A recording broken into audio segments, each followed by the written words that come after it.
Hi guys, welcome back to Book Break. My name is Katie, and as if you can't tell, I am on the spectacular moors of Yorkshire.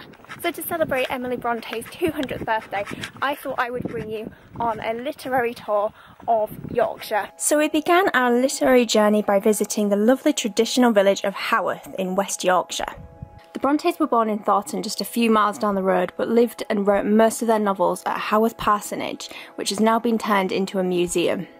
Haworth is a typical English village with picture-perfect cafes and shops, and at the top of the steep street paved with cobblestones is the Black Bull pub.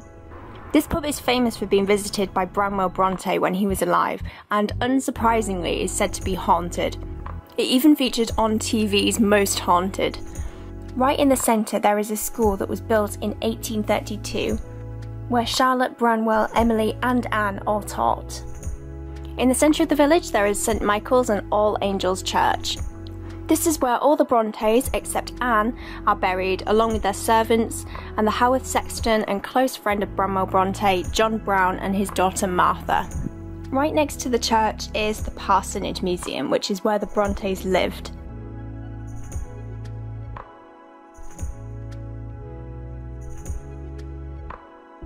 The museum has lovely little gardens where you can see tributes to Emily, and the parsonage can be seen right from the church.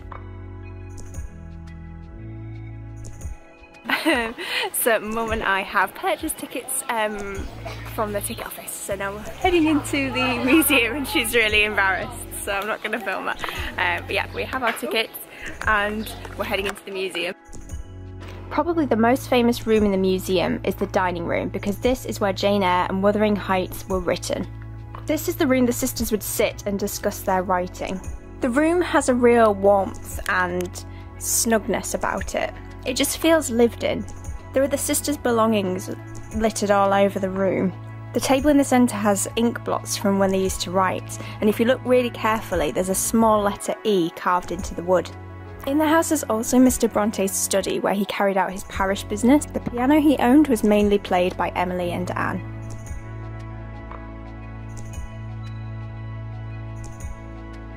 In 2017, visitors to the museum were invited to recreate the lost manuscript of Wuthering Heights.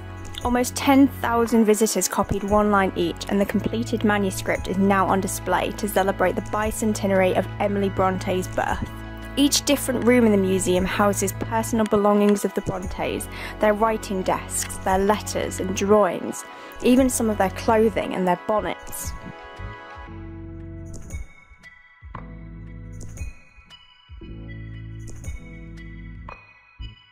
You get a really good idea of what the sisters were like and their personalities.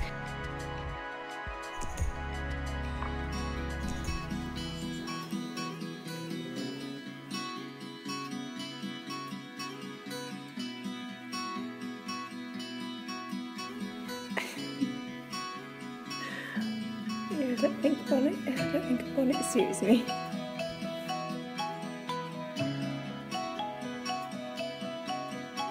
Once we had finished exploring the museum, it was time for a walk. We have finished at the Parsonage Museum, and now we've just come up onto the moors.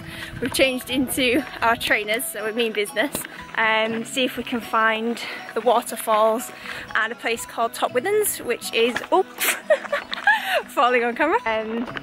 Basically some ruins. Yeah. To the right, we've got more landscape farming area. Yeah, so we've got lovely moorside to our left, and to our right we have farmland. So the museum and church backs onto the spectacular Yorkshire moors, the setting of Emily's Wuthering Heights.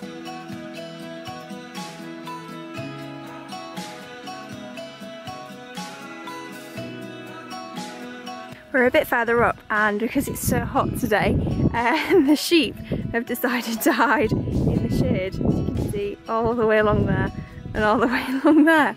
Good old stone walling. Yeah. Something about walking the moors on a hot summer's day instead of a misty, windy afternoon didn't feel quite right, but it did lead to some rather lovely views.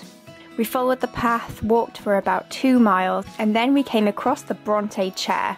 This is apparently where the Brontes were said to sit and tell stories to each other while playing on the moors. It's become quite a touristy spot and people like to sit on the chair and have their photos taken. So we decided to make the most of this opportunity. Around the same area is the Bronte Bridge and the Bronte waterfalls.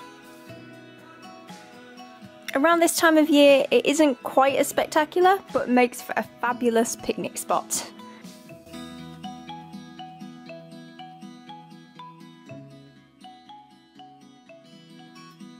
So I have come up a bit further up to see Top Withens. I am at Top Withens. It's sort of an old farmhouse, but it's basically just ruined now, overlooking the moors. It is said to be the inspiration for the setting of Wuthering Heights. So as you can see here, you have this spectacular view of the moors. I've got to admit, I've come on the sunniest day, on one of the sunniest weeks of the year in England. And I don't think this quite captures the sort of moody, rainy, atmosphere that she was going for in her book, but nonetheless it is absolutely beautiful. It's said that when she wrote the moorland setting of Wuthering Heights, this is the sort of view that she had in mind.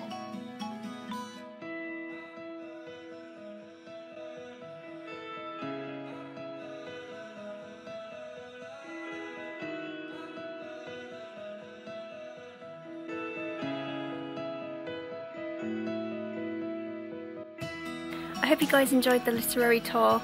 Do make sure that if you're ever in Yorkshire that you do check out these wonderful locations. The views from the moors are spectacular. The walk is lovely. We've actually done 7 miles of walking, which isn't too bad. I'll give myself a pat on the back because it is very hot. I do actually have the Macmillan Collector's Edition of Wuthering Heights here with me, so I think I'm just going to have a little sit down, a nice relax after my 7-mile walk, and have a well good read. Thanks for watching guys, see you next time.